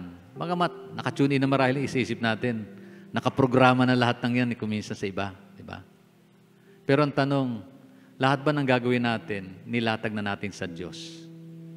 At humingi tayo ng tulong at wisdom mula sa Kanya. Panginoon, tulungan mo po ako, Panginoon, sa desisyon kong gagawin. Ayaw ko pong mabigo. Hindi ko po alam ang aking bukas. Pero kung naniniwala, hawak mo ang bukas ko. At tama lang ipagkatiwala sa iyo ang lahat ng ito. Sa pangalan ni Jesus. Amen. Hallelujah. Praise God. Sino man sa inyo na kailangan ng prayer tungkol sa decision making, pwede kayong lumapit sa altar. Hilingin niyo sa Panginoon. Dalangin natin sa Diyos. Meron kayong pagtitiis na dapat pagtiisan. Meron kayong problema na dapat tagumpayan. Pagsubok na dapat isipin kung ano yung nararapat na gawin, hakbang na dapat nyo pong gawin sa buhay nyo. Young people, whether you're young people, you're students, or whatever you are, ano man yung kalagayan sa buhay, and you're asking directions from God, marahil nahirapan kayo kung ano yung gagawin pagpapasya, just come. At ang mahalagang desisyon at matalinong desisyon, napakahalaga. And ask God's wisdom. Ask God's wisdom. Ito may kinalaman sa pag-aaral, trabaho, relasyon, o programa ng buhay, plano, sa buhay, o negosyong bubuksan. Ask God's direction. Ask God's provisions. Ask God's answer to all our life's problem. Hallelujah. Huwag kayong mayang iyak sa Panginoon yung kalagayan. Kung hindi nahirapan, iyak yun na Lord. Hilingin natin sa Diyos, Lord, bigyan mo kami ng talino, wisdom, and understanding. Panginoon, hallelujah. Sige po, kung meron man po, meron kayong problemang mabigat, pangailangan, karamdaman, nais nyo ipagnalangin, just come and ask God's provisions. And we will ask God's loving touch. Hallelujah.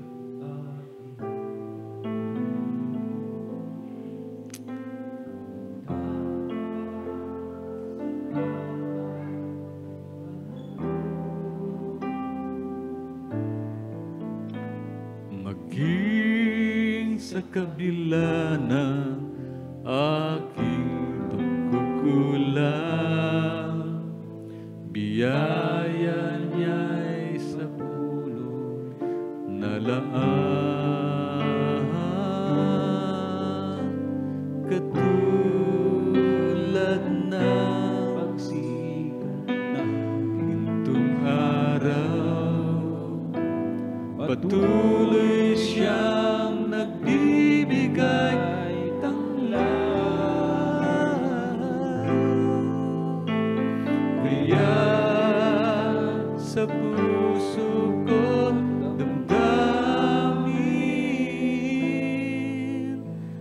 katapatan niya'y aking pupurihin. Dakila ka, O Diyos, tapat ka nga tunay, magmula pa sa ugat ng aming lahi. Hallelujah. Mundo'y magunaw man, maaasahan kang lagi, maging hanggang wakas nito buhay.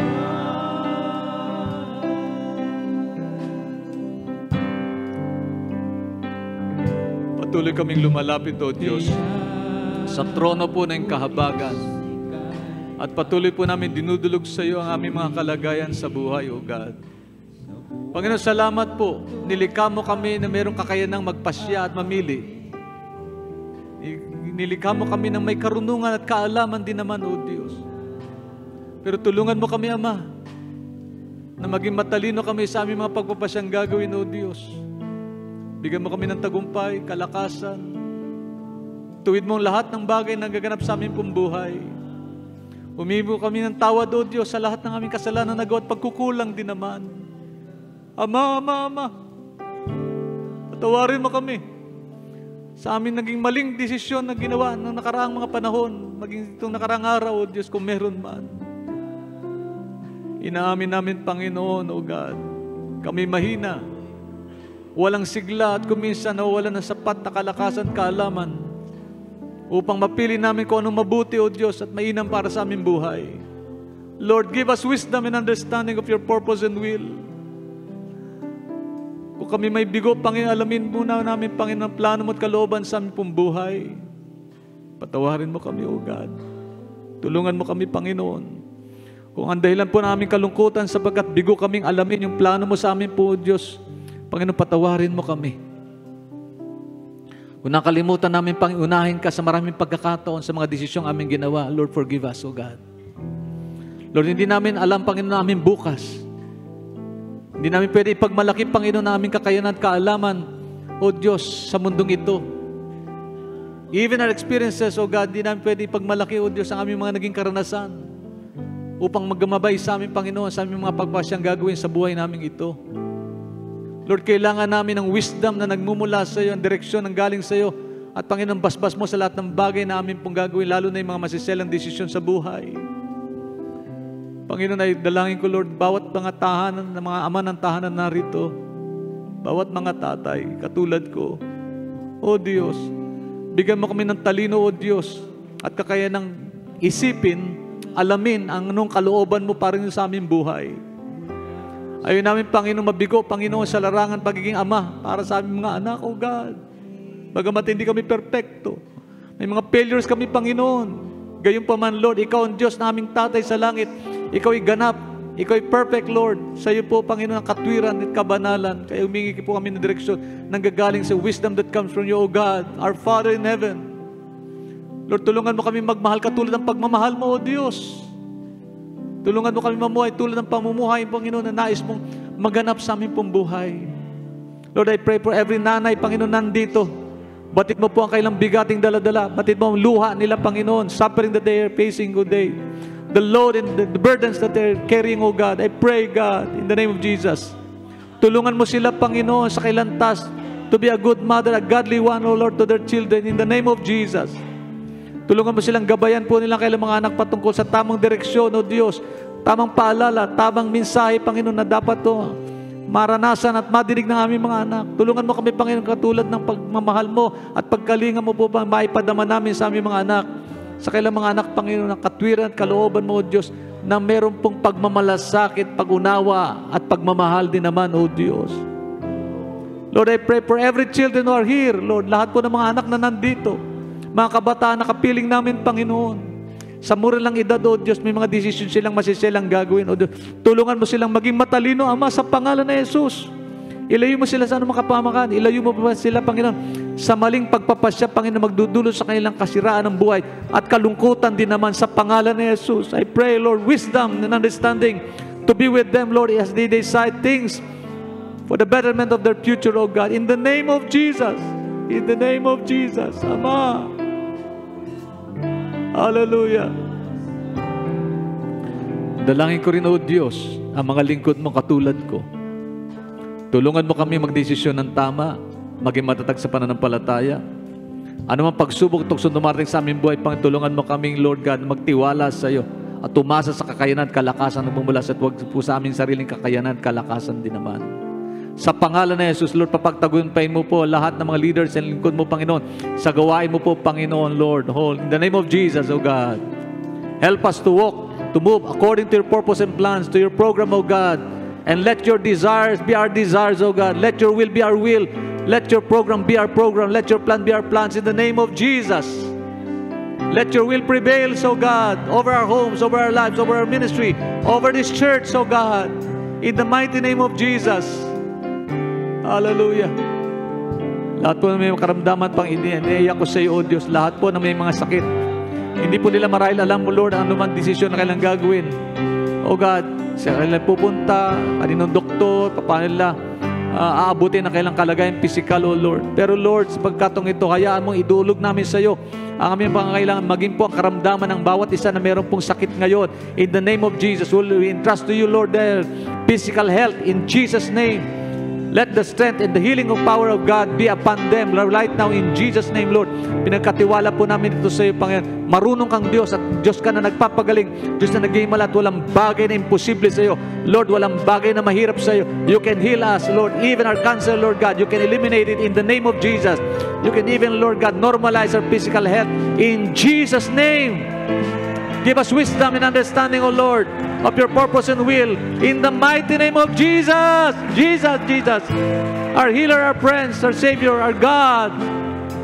Strengthen those people who need strength, O Lord.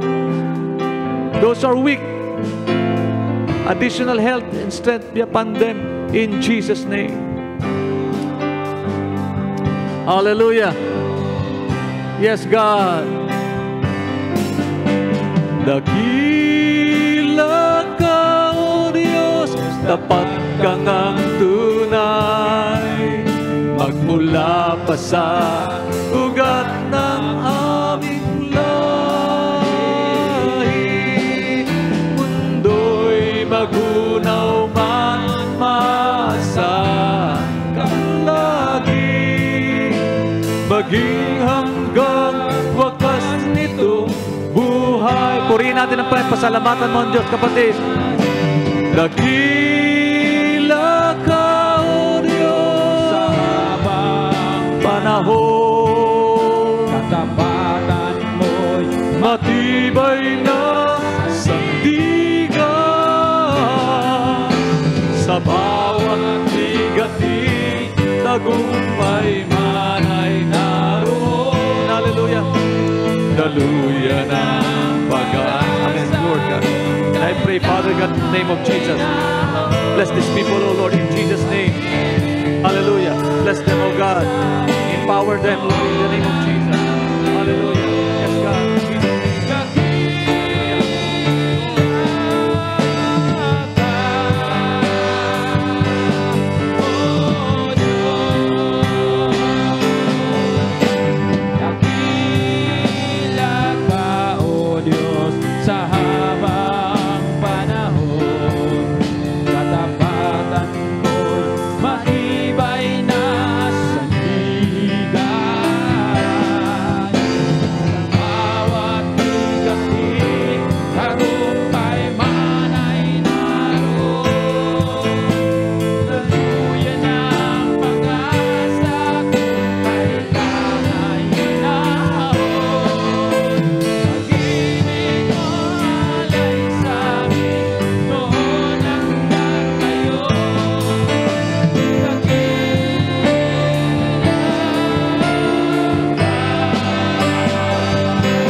natin ang Panginoon, pasalamatan natin, dakilain natin ang Diyos na buhay.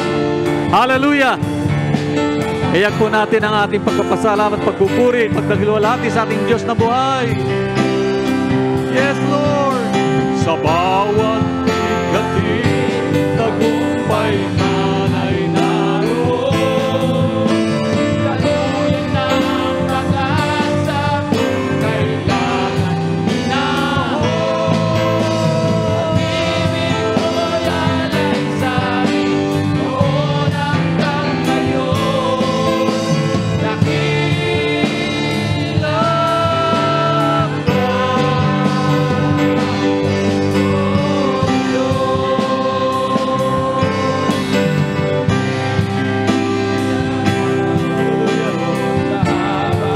Ama, nagpapasalamat po kami sa iyong pagkalinga, pag-abot, kalagayan ng bawat isa sa amin. Tunay po, Panginoon, karapat-dapat kang purihin, sambahin, dakilain, pasalamatan. Lord, sa nalalabing po naming sandali sa mundong ito, tulungan mo kami maging matalino, Panginoon, sa aming pong mga desisyong gagawin. Help us, O God, to stand firm on your truth, to believe that you are there, O Lord, always guiding us, leading us. And we pray, Father, as we allow, Lord God, you to be a driver of our lives, we entrust to you everything, Father, in the name of Jesus. Hallelujah. Ama, napakabuti mo sa amin. Wala pong bagay na hindi mo magagawa para sa amin, O Diyos. Pinagkatiwala po namin sa iyong lahat, maging na mga desisyon namin sa buhay. Tulungan mo kami magtagumpay, lalong-lalo na po, Ama, patungkol sa mga bagay na may kinalaman po sa aming spiritual na kalagayan. Langit at lupa lilipas, subalit ang spiritual na bagay, kasama na yung salita, manatili itong magpakailanman. Tulungan mo kaming tayuan ang iyong mga pangako, magtiwala sa iyo ng lubos, at maging matalino, Panginoon, sa aming mga desisyong gagawin sa buhay. Dalangin po namin, Panginoon, sa iyong mga kamay, nabilin po namin ang aming bukas. Tama lang ipagkatiwala namin ng lahat sa iyo. Salamat, Lord, sa kagalingan. Salamat sa himala, salamat sa pagbabago, salamat sa buhay, salamat sa pagtugon, salamat, Panginoon. Napakabuti mong Diyos. All the glory, honor belongs to you. Praises is yours. In the mighty name of Jesus, our Lord, Savior, and King, everybody say amen. Amen and amen and amen. God bless. Praise God. God is good. All the time, God is good. Amen.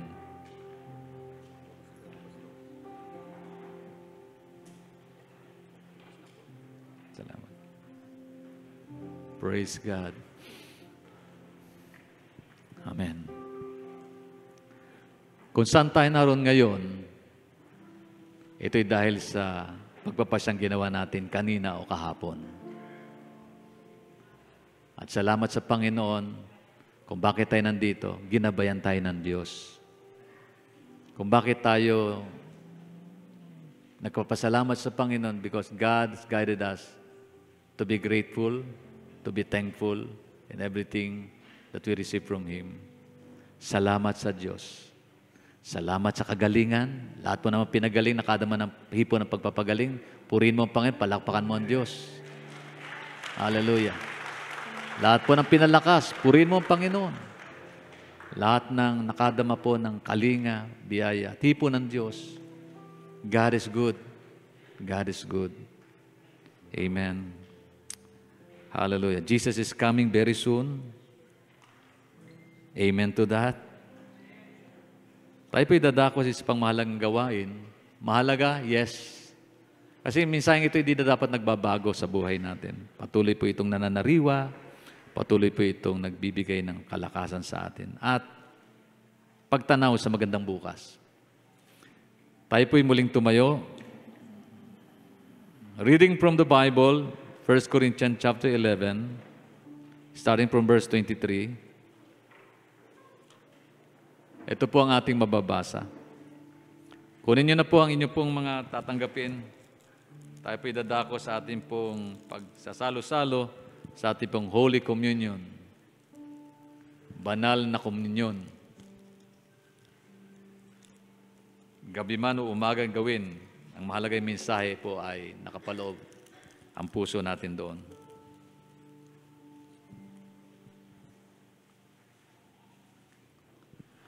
At sabi po dyan, sapagkat ito ang turo na tinanggap ko mula sa Panginoon.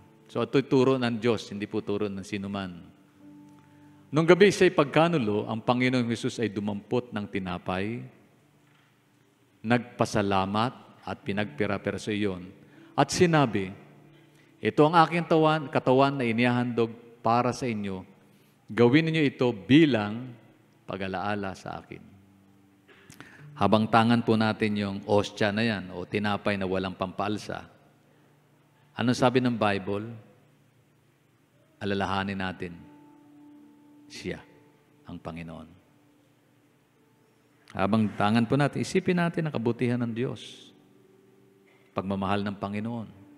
Sakripisyo ang kanyang ginawa doon sa krus ng Kalbaryo.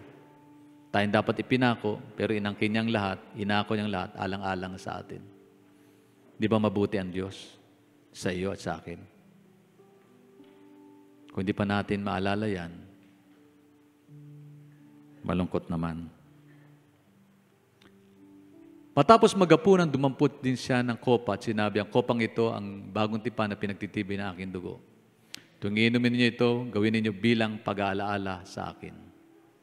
Habang tangin po ninyo yung kopa na yan, na ang laman ay katas ng ubas, simbolo po ng banal na dugo na tumaga sa katawan ng Panginoon.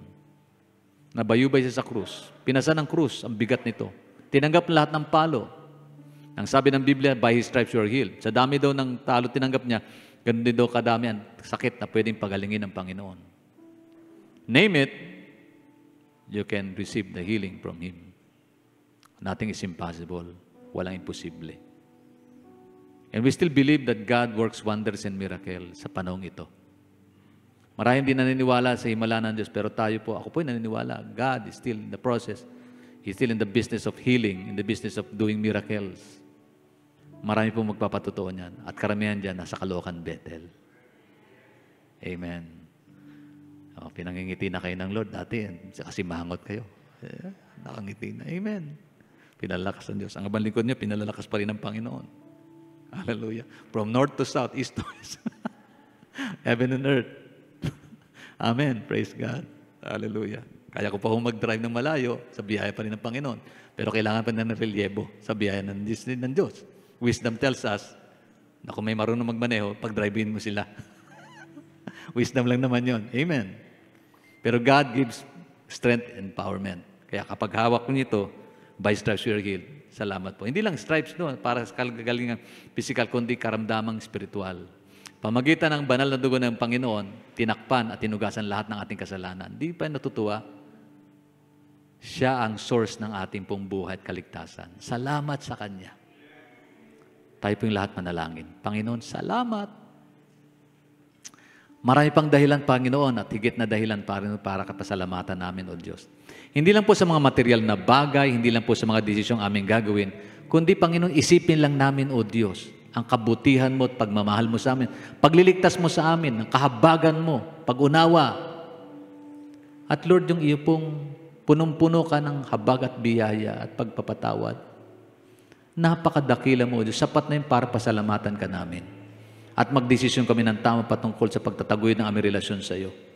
Panginoon, kung meron mang higit dapat namin mahalin, kahit sa sino man, higit kahit sa sino man, eh ikaw, O Diyos.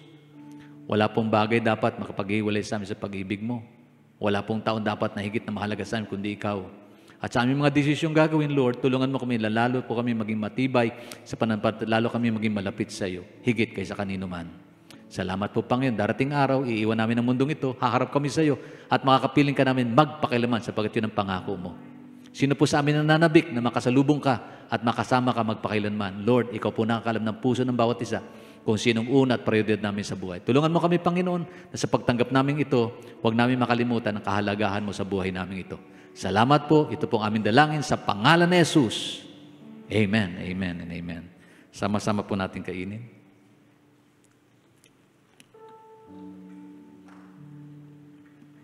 Sama-sama po natin inumin.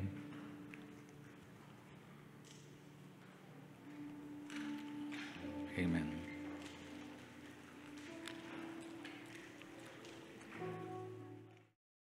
Hallelujah. Let us pray. Tayo manalangin, mga kapatid.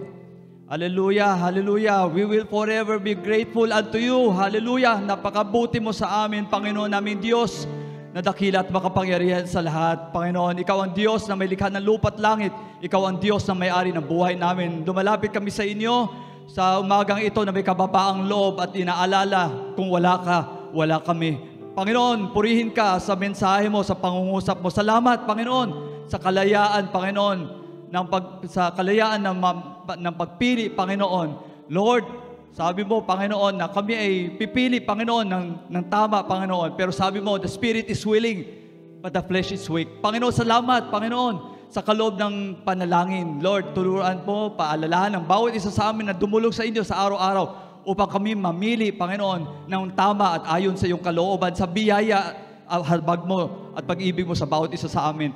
Panginoon, sa aming pansamantalang paghiwa-hiwalay, pag-uwi sa aming tahanan, hinihiling muli namin ang iyong pag-iingat sa bawat isa sa amin, kung paano mo kami iningatan papunta rito sa bayan sambahan, ay ganun din, nawa, Panginoon, ang iyong gawin sa bawat isa sa amin, Panginoon. Ilayo niyo po kami sa masama at sa kasamaan, Panginoon. Lord, hinihiling po namin, Panginoon, ang katugunan mo sa aming mga panalangin, Panginoon, lalo na sa aming mga pangangailangan, sa physical man ito, sa material, at higit lalo sa aming spiritual na pangangailangan. Kailangan ka namin, Panginoon, ngayon at magpakailanman, Panginoon. Ganon din sa amin mga may karamdaman, Panginoon, ay patuloy namin hinihiling ang kalakasan at kagalingan mula sa iyo. Tunay nga, ikaw ang aming dakilang manggagamot. Walang imposible, walang mahirap sa iyo, Panginoon, dahil ikaw makapangyarihan sa lahat, Panginoon. Salamat po, O Diyos. Purihin ka, dakilain ka, pasalamatan ka, dakilain ka sa buhay ng bawat isa sa amin, dahil ikaw ay tapat, ikaw ay dakila, ikaw ay mapagmahal, mapagbiyaya, ikaw ay mahahabagin, at ang iyong pag-ibig hindi nagmamaliw. Sa iyo, may kapayapaan kami, Panginoon. Dahil sa iyo, Panginoon, alam namin, puno kami ng pag-asa. Dahil sa iyo, magtatagumpay kami. Salamat po, O Diyos. Ito ang aming samot, panalangin, sa dakilang pangalan ni Jesus. Amen, amen, at amen. Praise God. Taas po natin mga kamay sa Panginoon. Nasa ating pong paglisan sa tanang ito ng Diyos at patuloy na paglilingkod na may katapatan at pagtitiwala sa Panginoon, masayang nag-aantay sa kanyang muling pagparito. Taglay ng bawat isa sa atin ang basbas at pagmamahal ng Diyos Ama. Biyaya at patuloy na pagliligtas at pagpapagaling ng Diyos Anak at ang patuloy na pagkipisan, kaaliwan, patnubay at gabay ng Diyos Espiritu Santo ay sumaating lahat ngayon at magpakailanman. Amen at amen. God bless you all. God bless. God bless po. Pagpalain tayo ng Panginoon. Magkamayan po tayo bago tayo muwi. God bless po sa inyo. Praise God.